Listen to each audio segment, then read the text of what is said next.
వరదలు, కరువు, తుఫాన్లు, సునామీలు, భూకంపాలు, హరికేన్లు, అతివేడి ఇవన్నీ భూమి మీద మనుషులకు తీవ్ర ఇబ్బందులు కలిగిస్తున్నాయి.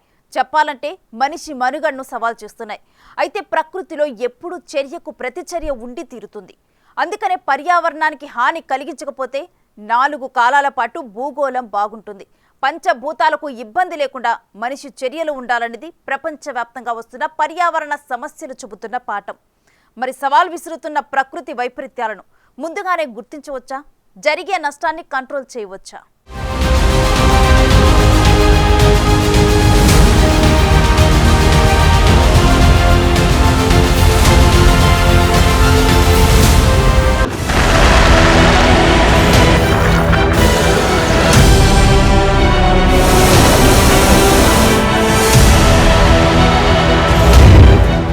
సవాల్ విసురుతోన్న ప్రకృతి వైపరీత్యాలు.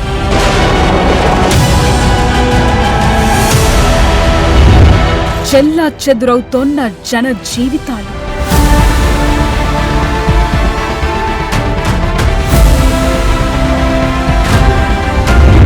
పర్యావరణ మార్పులతో పెను సమస్యలు.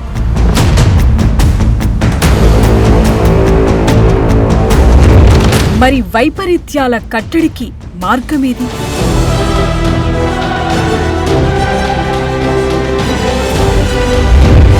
నష్ట తీవ్రతను తగ్గించే దారుందా?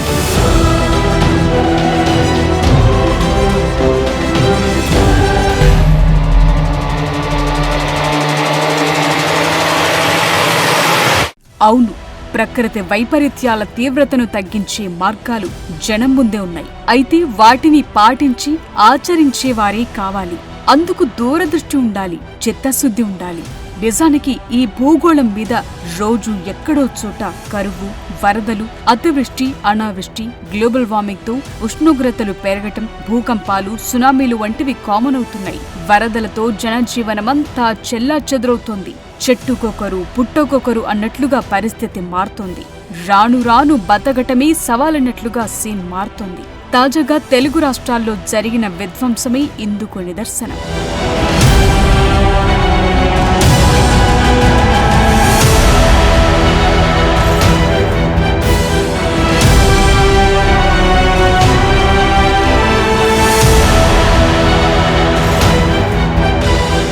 ప్రకృతిలో కరువు, వరద, పర్యావరణ మార్పులు సహజమే. ఇందులో కొన్ని న్యాచురల్ గా జరిగితే చాలా వరకు మానవుల చర్యల కారణంగానే జరిగే ఉంటాయి. డిజాస్టర్ మేనేజ్మెంట్ అన్నది ఈ రోజుల్లో కీలకంగా మారిపోయింది. సమస్య రాకుండా అడ్డుకట్ట వేసే పరిస్థితులు ఏనాడూ చేయి దాటిపోయాయి. చికిత్స కంటే నివారణ మేలు అన్న సూత్రం పర్యావరణం విషయంలో పనికి రాకుండా పోయింది. ఎందుకంటే ఎవరికి అడ్డుకట్ట వేసే పరిస్థితులు లేవు కాబట్టి. అయితే సమస్యను ముందుగానే అంచనా వేయటం, తీవ్రతను తగ్గించే విషయంలో ముందు చూపుంటే సాధ్యమే అంటున్నారు నిపుణులు. అవేంటో చూద్దాం.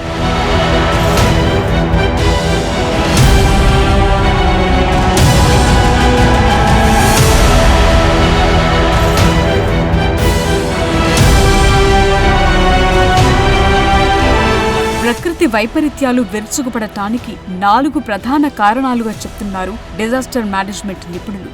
హైడ్రోలాజికల్ సైకిల్ సరిగా లేకపోవటం, వాటర్ బాడీస్, గ్రీన్ బాడీస్ లేకపోవటం, అలాగే క్లౌడ్ మొబిలిటీని సకాలంలో గుర్తించకపోవటం. అంటే మేఘాలు జియో రెఫరెన్స్ తో ఎలా కదులుతున్నాయి, ఎంత స్పీడ్, ఎక్కడ గ్రూప్ అవుతున్నాయి, వాటి స్థితిగతులు ఏంటన్న విషయంపై ఫోకస్ పెంచాల్సింది. ఇక క్లైమేట్ కంట్రోల్ లేకపోవటం మరో సమస్య.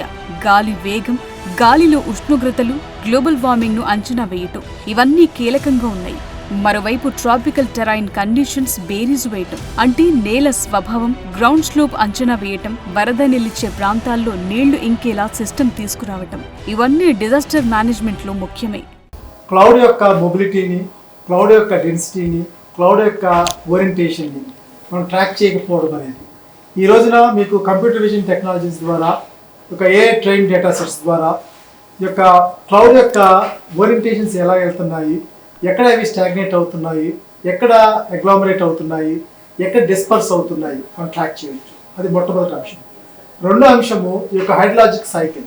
అంటే ఇది వాటర్కి, భూమికి, చెట్లకి, తర్వాత క్లౌడ్కి ఉన్న రిలేషన్.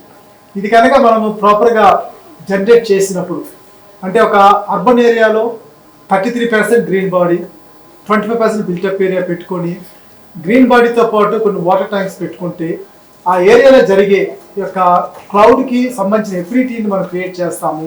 ఎప్పుడైతే క్లౌడ్కి ఫ్రెండ్లీగా క్లైమేట్ ఉందో ఆ క్లైమేట్ ఒక రకంగా మనకి డిజాస్టర్స్ని కంట్రోల్ చేస్తుంది, డిజాస్టర్స్ని యూనిఫామ్గా ఉంచే విధంగా, అంటే ఎక్కడ అబ్నార్మాలిటీ ఆఫ్ రెయిన్ ఫాల్స్ కానీ అబ్నార్మాలిటీ ఆఫ్ ఫ్లడ్స్ కానీ జరగకుండా ఉంటుంది. ఈ యొక్క టోపోగ్రాఫిక్ టెరైన్ కండిషన్స్ ఏ విధంగా ఉన్నాయి అంటే వాటర్ పడినప్పుడు ఎటు నుంచి ఎటు వెళ్తుంది, తర్వాత ఈ యొక్క వాటర్ యొక్క మొబిలిటీస్కి ఉండే వాటర్ ప్రెషర్కి, తర్వాత వాటర్ యొక్క డెన్సిటీస్లో ఉండే ఈ యొక్క బయోరియాక్టివ్ మెటీరియల్ ఎలా కంట్రోల్ చేయాలి చూసుకొని ఫ్లడ్ వాటర్ అనే దానికి ఎప్పుడు మొబిలిటీ ఇచ్చేటట్టుగా ఉండాలి.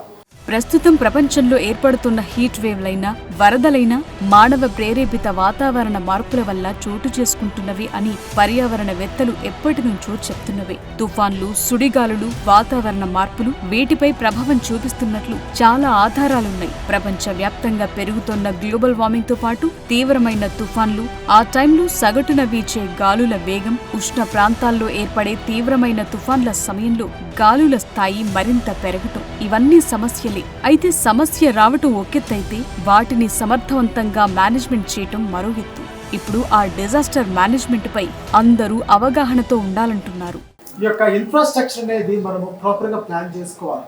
అంటే ఎక్కడెక్కడ మనము వాటర్ని దేని ద్వారా పంపించాలా, కండ్యూట్స్ ద్వారా ఎలా పంపించాలా, ఎక్కడెక్కడ మనం వాటర్ని స్టాగ్నేట్ చేసి వాటర్ ట్యాంక్స్లో పెట్టాలా, ఎక్కడైతే వాటర్ని మనము ఫిజికల్ రియాక్టివ్ వాటర్ని ఇళ్లలో సర్క్యులేట్ చేసే విధానము, అటువంటి మూవ్మెంట్. ఈ రోజున హైదరాబాద్లో 40-50 ఫ్లోర్స్ ఉన్నప్పుడు దాని నుంచి వస్తున్న ప్రెషర్ అనేది ఎక్కువ ఉంటుంది. అది ఒక్కసారిగా రోడ్లో ఉన్న డ్రైనేజ్ సిస్టమ్కి అటాచ్ అయినప్పుడు, స్టోమ్ వాటర్ సిస్టమ్ లేనప్పుడు ఖచ్చితంగా మ్యాన్ హోల్స్ ఓపెన్ అయ్యి చాలా డిజాస్టర్ జరుగుతున్నాయి. ఇవన్నీ కూడా నేను ఒక రకంగా మానవ తప్పిదాలు, రెండోది మానవుని యొక్క హ్యూమన్ ఇంటర్వెన్షన్స్ తోటి దాన్ని ప్రాపర్గా బ్యాక్ చేసుకునేది నా ఉద్దేశము. It is possible to track by proper mapping, measuring and monitoring. Perfect planning అన్నదుంటే ఎంతటి విపత్తునైనా సకాలంలో ఎదుర్కోవచ్చని, తక్కువ నష్ట తీవ్రతతో బయటపడొచ్చంటున్నారు నిపుణులు.